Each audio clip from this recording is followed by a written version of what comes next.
evening, everybody. Welcome back to Spirits and Ghost Stories. I'm your host, Thomas Aarons. And I'm Carly Bird. Week 56 and week 2 of Halloween. Woohoo! Halloween month. October, baby. And we are going as some spooky ghouls hold on, my nose is itching. I got little cobwebs and it's up my nose. And it's oh my goodness, that is real. Oh, Carly! I know, your mouth opens up. Ah! Badass. The mask is badass. Huh. How do I make it open? You just have to use your hands. Oh. But I bet you it would hold something. Like if you put candy or something in your mouth. Oh my god, that is so freaking cool. So I was Guys, thinking my mouth moves. We're here for the trick-or-treaters this year. I'm not exactly sure when they're coming, but I could terrorize them. Yeah, exactly. Oh. No. What? Whoa, he did it! Okay, sorry, you don't want that for an hour? No, we don't need that for an hour. Look. It does work a little. You just gotta tighten it up. Okay, that's so right. Cool. So where'd you get these things from? Walmart. Oh, these are Walmart specials? Yeah. So I like to think that I am a Wendigo. Yeah. And what do I match right here? I mean, you look exactly like my painting on the wall. Lovely wall. Both of them. And you look like a serial killer. A psycho bunny. You are hauntingly scary. Yeah. Wow, you're scary. But yeah, guys, happy Halloween. I really love this time of year. Please let us know in the comment section down below what your favorite traditions are this time of year. Mine is definitely dressing up and terrorizing people. I don't know what that says about me, but... and then tonight, as you can tell, because of our little bit of lunacy, we are doing something special tonight. We are drinking straight absinthe. This brand right here comes from the Mount Defiance Distillery. I believe it's French. Carly, is that right? Hold on. Let me just reread everything he just read. So, yeah. It's Mount Defiance Distillery Absinthe Superior. It is 70% alcohol. And, it tastes kind of like black licorice, honestly, in my opinion. If there was any way to explain it, it tastes like black licorice. And we'll try to have a recipe for you guys down in the episode description, as always. But tonight, we're just drinking just the straight stuff. And we got a fun, spooky story for you. We're delving into the tales of cops, honestly. And because you know anything about cops, dude, they got some crazy stories because they see some crazy ass shit. And that's what we're going to get into tonight. Then we are also going to have, of course, my scary thing in the news, which I think is quite good, actually, as well. And I'm going to take this off because it's making my nose itch like a motherfucker. So I'm going to set it right here on my head, guys, and I can bring it down every now and then. But that way you guys can see my lovely face. So. Yeah, I feel like I'm going to have to take my mask off, too, because I feel like I have to yell for you even to hear what I'm saying. Don't worry, you can wear that in bed tonight. So. Where I think you meant. All right. Are you ready for me to tell you our spooky tale? I am. Prepare yourselves for the tale. Nod for yes. Ooh. It had been a fine day, but the evening was gloomy, and the dark slowly crept up as the night grew old. I was sitting near the entrance of the precinct near the car park. My car's engine was still fired up as I just came back from duty. I was waiting for my coffee to arrive as my shift still had a couple hours left until it was over. I got dispatched 2 times that day, which, according to me, was a pretty fine day, as I usually got way more duties than that. If only I knew that it was all going to change, then I never would have wished for my demons. The routine was pretty normal for me, and I was used to it. We got usual calls for thefts, violence, traffic emergencies, fires, and rarely homicide. But the call we received that day was the one that led to the weirdest and creepiest incident I had ever reported to, and that's why it still sticks with me. The call was not for any usual emergency. Actually, the call was for nothing. I remember sitting on the porch while sipping the coffee when the phone rang. The dispatcher on duty was my friend, Jerome McCaham. I used to call him Jerry. Jerry was a quick learner and was very good at his job. We usually never got to listen to the calls firsthand as we had to be ready to leave for the scene, but for that one, I did get to experience it firsthand. I picked up the headphones to listen to the call while Jerry started talking. He asked, 911, what's your emergency? But he never got a reply. The line was empty for a few seconds, while Jerry tried again. Hello? Is there any trouble? Are you okay? Can you hear me? We were used to being prank called and even the empty phone lines,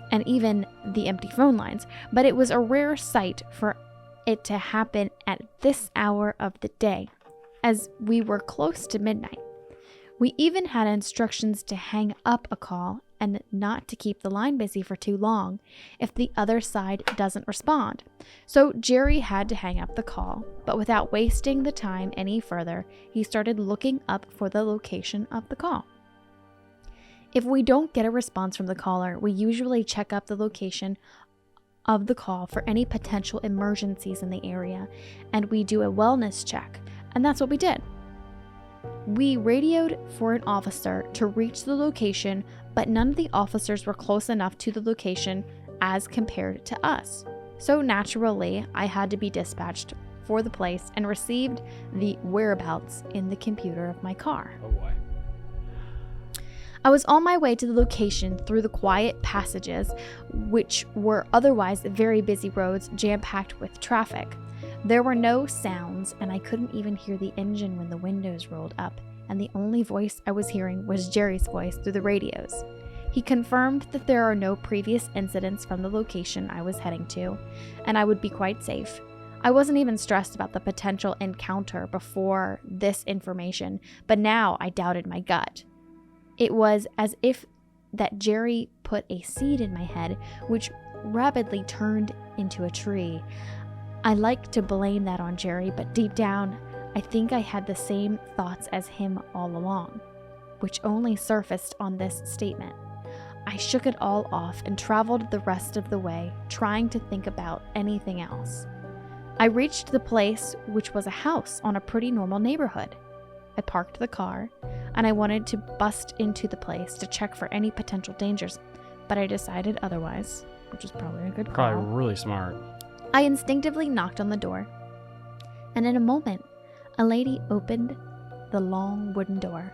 She was wearing a robe which was usually worn while giving birth to a newborn. It was very clear from the looks of it that the lady was pregnant. I asked, I am Officer Longstone. We got a call from here. Is everything all right? It was clear that the lady was as clueless as me, and with a confused look replied, Oh, I think you're mistaken. I didn't call for any help. I said, Ma'am, I'm pretty sure we got a call from your place. I think somebody else must have dialed the number. She cut me off mid-sentence and tried to reassure. You're highly mistaken, officer. I live here alone. There's no one else who could have called. I didn't hear her this time. I wasn't listening anymore. My focus had shifted from her. I was trying to glance behind her in the hopes of finding someone and then hopefully save the lady from anything she was going through. I had handled a domestic violence case before, and this one looked quite similar. The victims didn't know how to properly communicate with the enforcements, and I found a perfectly good way for it. I told her to wait, and that she had to sign something for me. I returned to my car and took out a piece of paper and wrote, Are you being abused? Are you in danger? Nod for yes. I handed over the paper to her. She read it and shrugged and said, I already told you, officer. I'm all right. There's no danger. Thanks for your concern, though, but I still think you've been mistaken. I replied, All right, then. And with that, I left the place. That's okay. I'm sorry to cut. This is a good story, guys, but that's even more weird than her answering the question. What's more weird than her answering the question? Her reaction to it? Yeah, unless you're just giving it more of a monotone voice than she was, or if you're matching her voice, it's really creepy. So if she was very monotone with that, like, I am all right, officer. Thank you. Turn the door. That'd be like, yeah, we probably should go in there. Well, I'm assuming it's like midnight, so he woke her up, and she's just like, get it off my property. Like, yeah, officer, I'm all right. Okay, fair enough. Okay. Like, I just thought, like, with the inflection, you're going like, oh yeah, if she was like, yes, I am okay. Thank you for asking. I'd be like, it's True. red flag. True. Oh, shoot. Sorry. Go back. Anyway, sorry for interrupting the story. Anyway, back to the story. I was in my car driving back to the precinct. I got a signal on the radio about a call. That was the turning point for me that day. The night had already begun, but that was the point where all the extraordinary stuff started happening. I wasn't able to experience this call firsthand, but Jerry told me about his experience, and I still shudder thinking about the possibilities relating to it. He recounted the instance to me about how he was sitting in front of his computer when he received a second call from the same location, and how there was still nobody on the other end. He this time waited a couple of minutes before disconnecting the call in hopes of finding a conclusion for the call, but still came up empty-handed. He again sent the location to my computer for me to go back and check the place, but I didn't need it. The place was still very fresh in my memory, and I couldn't forget the dark alleyways I had traveled, even if I wanted to. I stopped and turned the car around to once again start the expedition to one of the greatest adventures of my life. I was once again in the same path, but now I dreaded it much more. It should have been so scary, but something about it kept me alert, and thinking about it still chills my core. I reached the place once again and parked the car at the same spot as before. I was careful this time and made sure I didn't make any noise so that I didn't alert anyone about my presence. I slowly approached the house, but was stopped dead in my tracks due to something that I just cannot explain. I saw a shadowy figure, or maybe it appeared to me like that, but I'm quite sure that someone was there, peeking from behind the blinds by the door. It quickly moved out of its place, as if it was alerted by my presence. I could sense my fear coming to life, and to keep it in check, I placed my hand on my holster. Great way to handle that. I was now ready for any encounter that could have taken place, but it still didn't mean that I wasn't terrified of the outcome. I again wanted to barge in, but my instincts wouldn't let me, so I knocked on the door and waited for an answer. A few seconds passed by, which seemed like an eternity to me, and I decided to knock again. When I still didn't get a response from the house, I called for backup. I should have checked the surroundings first, according to the protocol, but the thought of keeping a pregnant lady in danger for longer, or maybe she was the danger, I couldn't have been quite sure, but did the only thing that would have provided me with some explanation. I tried to open the door with no hopes of getting in, but to my astonishment, the door quickly and quietly opened. My consciousness was in a constant state of pressure, and it made me act quickly to ensure the lady's safety. I wanted to be more patient, but the situation demanded otherwise. I went against my will and called out for the lady. I tried one more time, but something in me knew I wouldn't get an answer. I again acted out, quite opposite of how I really am, and walked rapidly to check in sides of the house to search for the lady. I didn't try very hard because as soon as I reached the kitchen, I saw the lady lying unconscious on the cold kitchen floor. My first instinct was to take out my gun and keep it cocked for any potential threats. Once I was assured that I was alone there with the lady, I quickly tried to wake her up. She wasn't responding. I tried to wake her up with water too, but it didn't work. The thoughts of giving her CPR came in my head, but she was pregnant and the fact that she was still breathing made me not do it. Duh. I was just on my heels trying to make a decision when I heard someone walk through the door. The backup had arrived. My fellow officers made sure that the surroundings were completely empty and there were no signs of anyone breaking into the house. Once we were sure that no one was there, we took the lady to the hospital. It turns out that she was facing some very severe pregnancy complications, and if we hadn't arrived at the location on time, both the lives could have been in danger. I was relieved at the conclusion, but the back of my head, I was still very restless. I couldn't figure out that one fact that we got 2 blank calls from the same location and the calls weren't even much time apart. My fellow mate came up with a theory that she must have dialed the call and then at the same time fell unconscious. While it made little sense to me, it still didn't explain the first unanswered call. And the fact that we found no cell phone with the lady when she was lying on the ground. I was desperately longing for some answers, but I had no place to look for them. Once we returned to the situation, I was there talking to Mike, the fellow responder with me on duty, and the one that came up with the backup.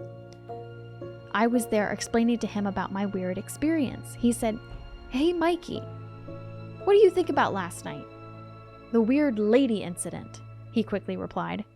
"I'm not sure what you mean about it, but yeah, the experience was a weird one for me too," I recounted. "I mean, the call came in twice and both times with no answer.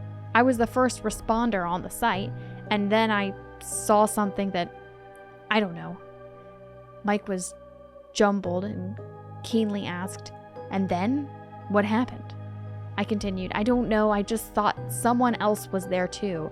I could have sworn I saw someone peering out the blinds, and they were even parted, which was weird for me, as it wasn't parted on the first time, and I'm not sure she would have opened them that late at night after I'd left."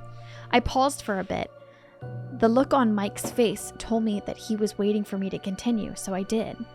I said, "We even checked the place and found nobody. The house had only one entrance, and I'm also very amazed at the fact that I acted very differently." Mike asked, "Differently?" "Yeah, it's hard to explain, but I don't think I was in control of myself last night. I was doing things against my will and even wanted to stop doing it, but something kept me going. I'm not complaining right now, as I'm very satisfied that the lady's safe, but still the incidents I recount are very hard for me to digest, and I desperately want some answers." Mike listened to my little rant, and suddenly his expression changed. It looked like he realized something, and it hit him pretty hard. He said, "Man, that's really odd. It's not just about your encounter. I felt something too, which made me feel really weird." I was surprised to hear that. I was again getting restless and wanted to know impatiently, but waited for him to continue. He unfolded, "Remember when you told Pete and Roger to check the surroundings?" I nodded. He continued, "I was there helping to load the lady in the ambulance. As soon as I closed the ambulance's door, I felt a brisk pat on my right shoulder. It was like someone was congratulating me, or us, for our great effort to save the lady. I can't explain it. And oh, something else happened too. When I turned towards my right to check for someone, I cut him off in between and said, 'There was no one there?' But he wasn't finished yet and replied, 'Yeah, there wasn't.' But then I very clearly heard someone say, 'Thank you,' directly in my left ear, as if it was grateful to us for saving her. And again, there was nobody there. I don't know if it makes sense, and I didn't quite believe that it happened to me, but now hearing your experience, it gives me chills." I nodded, and I didn't know what to say. I sat down, and Mike went for his office. I was there thinking about it and the incident, and thought to myself, I guess some things just can't be explained. And that was the tale of Nod for Yes.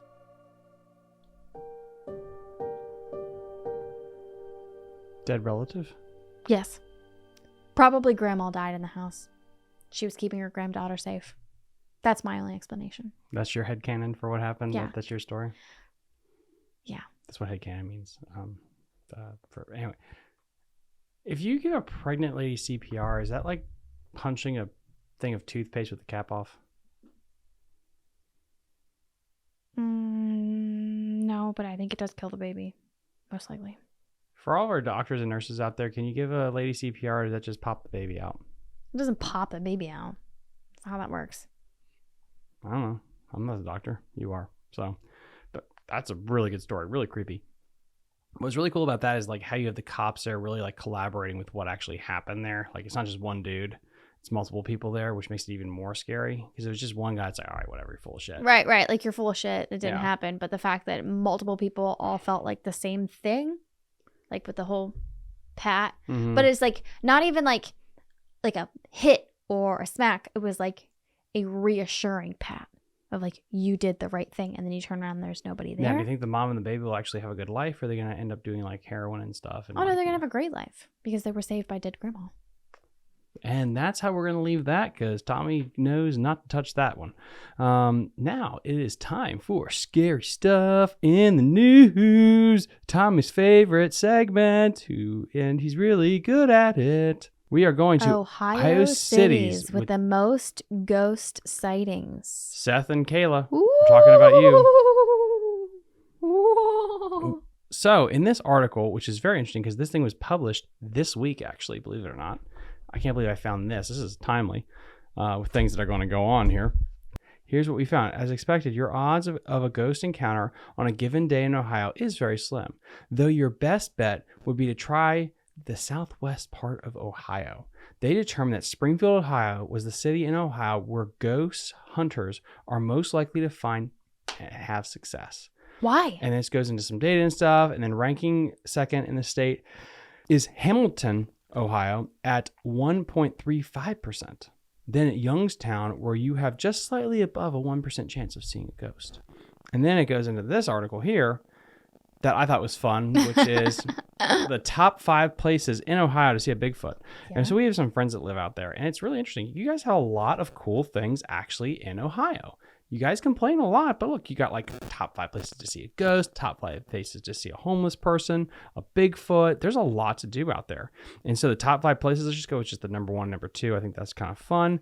We go with right here. Found that you have a 5.7% chance of seeing a Bigfoot in Ohio. The company developed odds by using sighting reports. Okay, that makes sense. To kind of come up with their data. So out of that, we're going to go. Actually, according to the Ohio's Country Journal, Ohio's Bigfoots, known as grassmen, is most likely to be spotted in the Appalachian foothills of the eastern Ohio. Another hotspot is the state's north central region. Mark D. Worth, a noted Bigfoot researcher, says he was followed by a Bigfoot coming out of an old Ohio strip mine.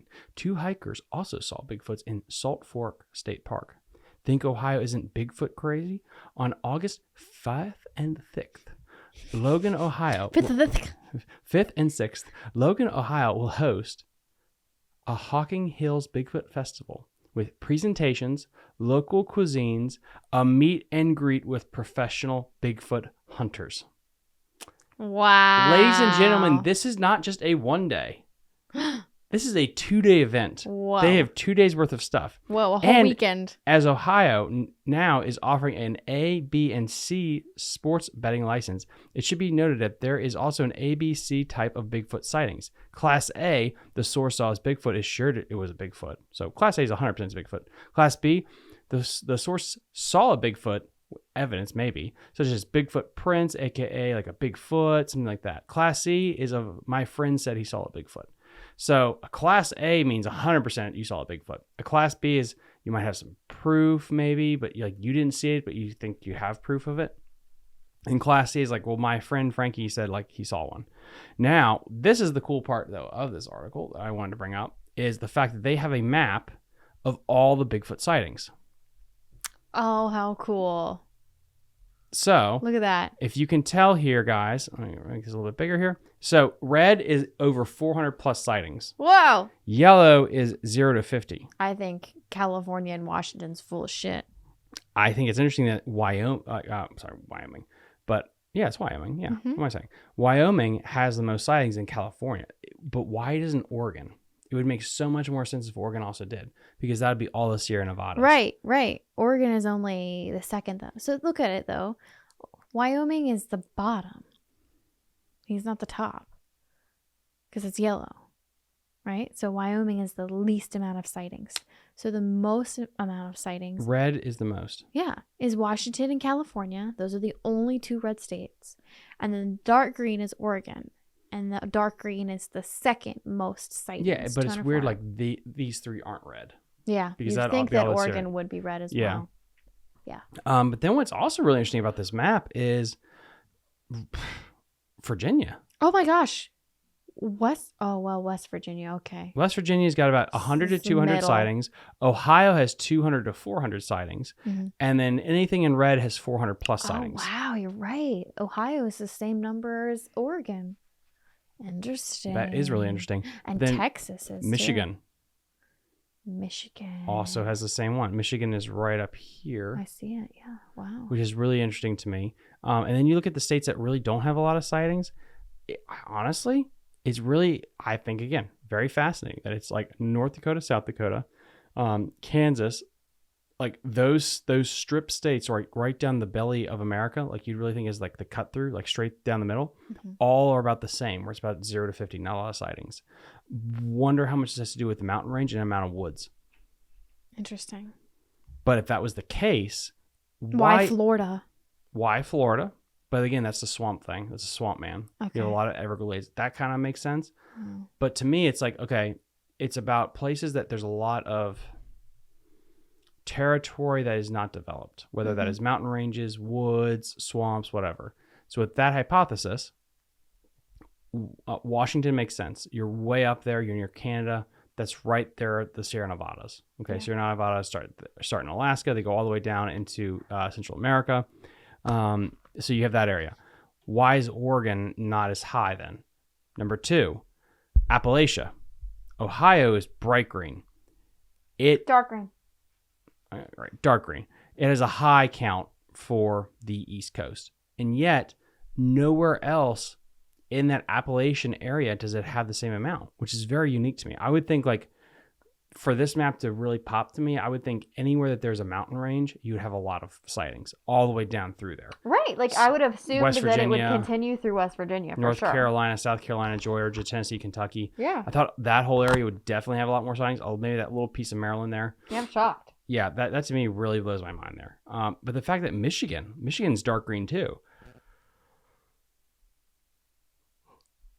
Very Ugh, interesting. sorry. And the fact that Illinois, Indiana.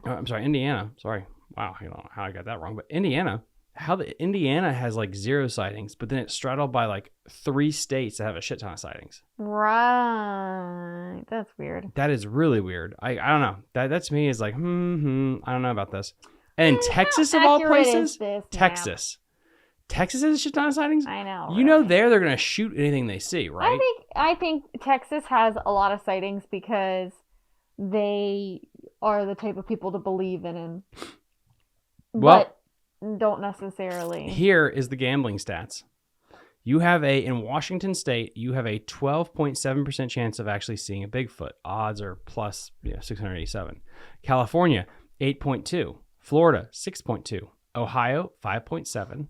And then Illinois, Oregon, and Texas. Like it's just, but again, the fact that Florida, look at that, is number 3. You have a higher possibility of seeing a Sasquatch in Florida than you would in Oregon. Think about that for a minute. So if you look back at this map, you have 2 states here that have a shit ton of Bigfoot sightings. And then you have this state right here. This state in the middle has less of a chance of you seeing a Bigfoot in it than Florida. That to me is like, I don't really, or is it just because people in like Florida do a lot of drugs and stuff? I don't know. But anyway, that is my scary stuff in the news, was that you have a high probability of seeing a ghost in Ohio, and the Bigfoot statistics map, which I thought was, I thought that was a lot of fun. Just try to get in the mood here, and guys, what do you think down below? Let us know in the comment section below. Leave a comment in the podcast. That really helps us out with the algorithm, so we can keep promoting this podcast. And let us know: do you think Bigfoot should be a higher plus sight of seeing it in your state? Carly, please say that sentence for me because I said it terribly. I don't even know how to rephrase that sentence. Please let us know if Bigfoot is a higher percentage in your state. How do you rephrase that? My brain wires don't work too good. Hold on. Please let us know the percentage of Bigfoot sightings that you've noticed in your state. Please let us know if you've seen a Bigfoot in your state or if you know someone that has seen a Bigfoot. Yeah. And to all of us here, happy Halloween, and we'll see you next time on Spirits and Ghost Stories. Bye. Bye.